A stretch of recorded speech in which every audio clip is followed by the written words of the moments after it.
You've mentioned Mason Mount a couple of times now. I want to bring you on to him. Obviously, Pochettino's going to be the new Chelsea manager. There's another one rolled through the Chelsea door. Sammy Muckball wrote in the Mail today that Pochettino believes Liverpool target Mason Mount can have a key role in the Chelsea side. Chelsea are desperately keen to keep him to stay.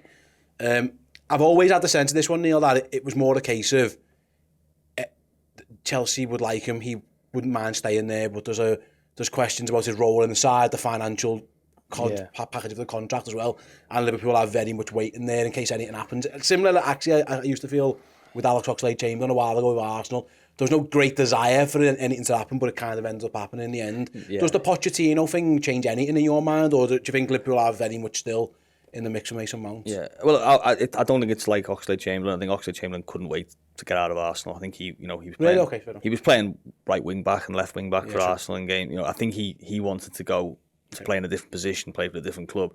But I think Mount, it could change something with him. I think we talked about with Lampard going in, didn't we? That would he? I think it was sort of, you wouldn't tie your future to Frank Lampard or any interim manager. That's not. We're not just throwing gratuitous jabs at Frank Lampard, but it wouldn't. I couldn't see him going in and saying, "Look, stick around," and Mount saying, "Go on and give me the pen, I'll sign the contract." But if a new manager's coming in with a sort of like you say, a blueprint of what we're going to do, then yeah, there's a possibility of it.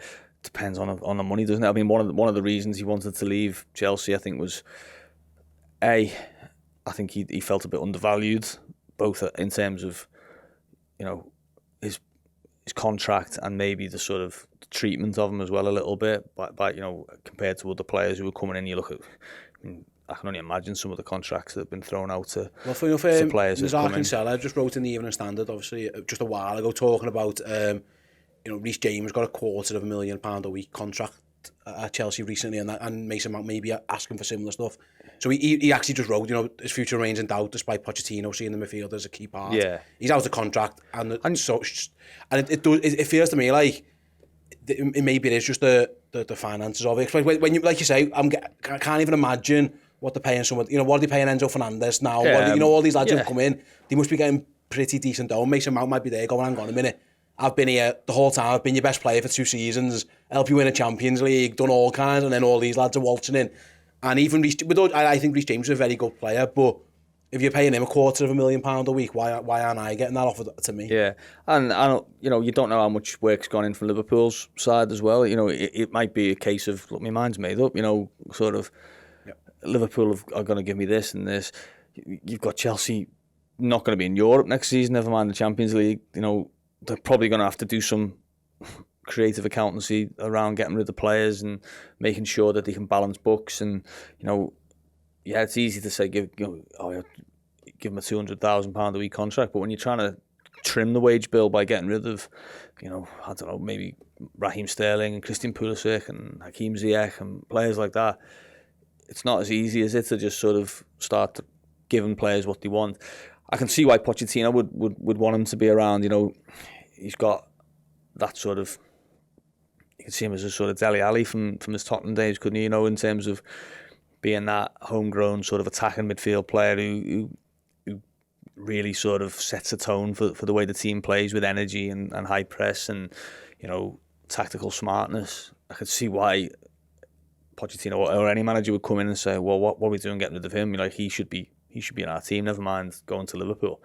But I think there's a possibility that Liverpool have sort of, I don't think they'd have allowed it to get to this situation if they didn't think there was half a chance that he wanted to join them. I don't think they'd sort of say, oh, he hasn't signed the contract. If and when he does, we'll ask the question. I think they'll have done some groundwork and got some encouragement from his side that I am. And listen, he's 24. We see it with players. We've seen players leave Liverpool who just think, I want something new. I want to go and do something different. Funny enough, I was just listening to podcast with Steve McManaman on the way in, and it was very eloquent how he explained why he left Liverpool. And he just sort of said, there was a lot of different factors, but in the end, they all sort of pointed to the idea that, go and do something different. Go and try a new step for your career. And of course there was a little bit of fallout with the club. There was a few little bits that he wasn't happy with. There was obviously a desire. They weren't in the position that he wanted the club to be in terms of where they were. So, they all sort of fit with Mason Mount, don't they? Like you're sort of 24, your England place is up for grabs. He's in the England squad, but I think he's one of them ones that a lot of people see as, well, if he's not playing well or not playing regularly, then he's going to lose his he lost his place. spot. I mean, Hendo took his place, didn't he? He didn't play. Exactly. He started the World Cup and didn't finish it, didn't he? So there's lots of reasons why I could see why he'd want to move on in the summer. It's whether Chelsea are able to convince him, or flip side, whether Liverpool are able to convince him to otherwise. The bit that worries me is that every report I see, well, I think worries, it's a bit of a flag, is that he wants to stay at Chelsea and they insist they want to keep him. I just hope that it's an easy way to get an extra couple of grand on your weekly wage if you're him going, well, Liverpool want me, Liverpool are going to willing to pay me X, Y, and Z, because it does feel like if this isn't someone who desperately wants to join. It feels like his desire would be to stay, and that's why it gets a bit messy, because we've always heard of like this kind of stuff where Liverpool are offering me this, so can you match it, or why you think I'm worth them, but they actually think I'm worth this. That's where it can be a bit of a concern, where not using Liverpool, but kind of like making it known. Well, in fact, no, using Liverpool's, well, these like me. Why are a team who are better than using higher up in the league willing to pay me more money than the team who I've grew up with on my hometown club? Something's not adding up, you know what I mean? Yeah. If you're an agent, you would be using that to try and get Chelsea to up. Yeah, but at the same time, Chelsea aren't. Mason Mount wasn't going to leave Chelsea on a free and be ringing up clubs saying, "Can I come in on trial?" Chelsea know that he's valued by. They know that if he was available at the end of his contract, that all of the top 6 clubs, all of them would have him and would give him a good first team comparable wage. So that it's not a surprise in the sense of, Liverpool offering you that, whoa, where's that come from? They know there's a value there. I think there's probably a little bit of a reason, around. I think homegrown players generally sort of find it harder maybe to get that massive wage. I think you've heard other players at Manchester United and Liverpool down the years talk about it. That they sometimes feel underpaid compared to a guy who comes in from another club for 20 million or 30 million. I remember Jamie Carragher saying that. He said Rafa said to him, "I haven't offered you one yet because I know you're going to sign it." Yeah. You know what I mean? Like, I let me box everyone else off first. It's like an assumed loyalty almost from the player. So there's, Chelsea have got a lot of potential. Definitely, I think within that squad, I still, it is baffling where they actually are and how bad they've been sort of, this season. When you look at player for player who's on the pitch, they've always got a very good side on the pitch, haven't they, in terms of talent. So there's a lot of potential there, but there's also a lot of potential problems for Chelsea, and if you were a smart player and a sort of a player who looks at those kind of things, I don't know if Mason Mount is that, but I believe he is quite an intelligent lad, or he's got intelligent people around him. If you look and saying, God, what about, how long's Pochettino going to be there? Like, how many signings are going to make this summer? Like what's Bowley going to do next? Or, what sort of stability is there at the club? Even if I signed a 4 or 5 year deal, I could find myself next January being offered out on loan. I could find myself, the first thing they do after they give me this new contract is they buy someone who plays in my position. Whatever. So there are a lot of uncertainties around Chelsea as well that I think will make a few players a bit nervous, a bit sort of worried.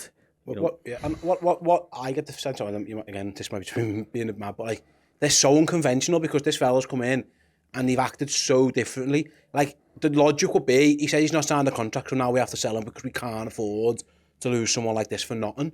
But like, this owner's mad. Like, I don't know. Like, does he play by those rules? Does he go, no? Well, I don't need to do that. You know what I mean? That's the other thing in this. Like, the presumed logic, and it was in the report there as well, was like, if he doesn't sign him, they're going to have to sell him.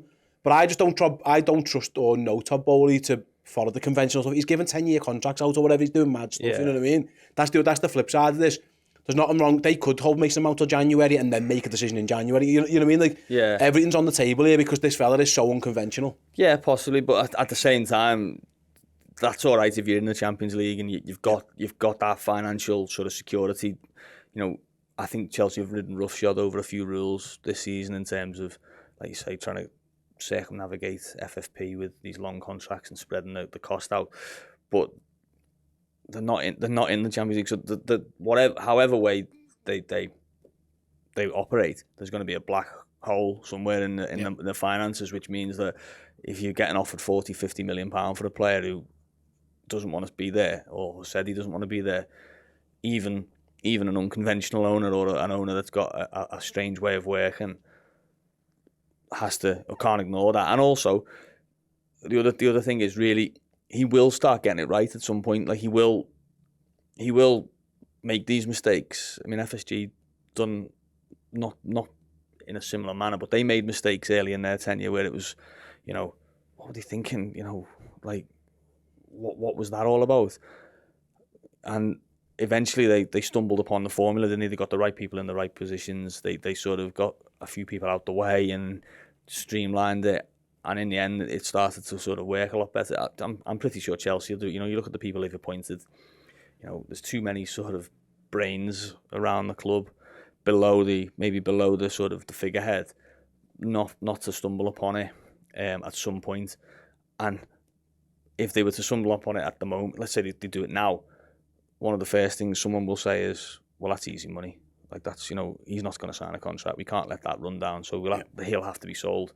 You know, I think there's other players in similar positions, aren't there? There's obviously, you'll start to see, we've already seen it a little bit with Chelsea, that they've started to not buy 29, 30-year-olds. You know, in January they've bought younger players where it's like, right, at the very worst, we're going to sort of get some money back for these players and must go. To be fair, you can't give a 30-year-old a 10-year contract. Maybe that's what they're thinking. Yeah. You might. Yeah. The best player's 38 or something, so yeah, maybe you could. Yeah, well, I mean, he's going in the summer. There's a lot of changes coming, isn't there, with Chelsea? And I think, the impression I get, I think Mount will probably be one of the players that leaves. I think, you know, Chilwell be another one, and there's obviously a whole raft of wide forwards that they're gonna have to move on. I mean, they've still got, I think Lukaku still plays for Chelsea, doesn't he? I'm pretty sure. I wouldn't be at all surprised if Batshuayi's still contracted somewhere, just out on loan, somewhere that we've forgotten about. Aubameyang is knocking around. Yeah, Aubameyang, yeah, he's another one. So there's loads of sort of big name players, I think, on the market for Chelsea, and I think Mount's one of them.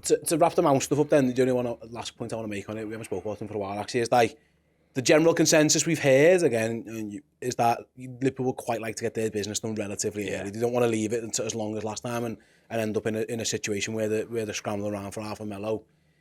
The Mason Mount thing, I guess that depends on how long he's willing to give Chelsea. Or you know what I mean? Like how long they're willing to. If there is a standoff, how long does that standoff go? Because they could sell him on deadline day. You know, it could roll right up to it again. The ball's kind of in Chelsea's court a little bit there. That's a potential other issue that Liverpool might have to overcome if he is certainly as high on the list as we but that's every club, isn't it? You know, you can't force a club to, unless there's a specific release clause or, you know, trigger point, or they're out of contract. You can't sort of set hard and fast deadlines and say we want it. But I think Liverpool, when we say Liverpool want their business done, I think what it means is that they think they've done the groundwork, you know, in terms of that it's not a case of, right, who do we want, you know, season's over, right, let's have a look at this scouting database, like, well, who are we going to have a look at? Okay, does anyone know his agent's number? No, can you find, you know, it's a lot more sort of, there's a lot more work that's been done already on that front. Hey everyone, hope you enjoyed that clip from Journo Insight. If you want to check out the entire show and you've never done it before, head on over to redmenplus.com. If you sign up as a yearly club captain and enter the code YEAR on the payment screen, YEAR, you'll get a £50 subscription for half price, only paying 25 quid for the year. So yeah, redmenplus.com, use that code YEAR when you join as a yearly club captain and get yourselves a bargain. I'll see you over there. Hey, I hope you enjoyed the show. Did you know that if you become a Club Legend subscriber, that's a yearly Club Legend on redmenplus.com, we will send you 2 instant free merch codes to get yourself some decent clobber from Redmen merch. So it's a no-brainer. Go and do it.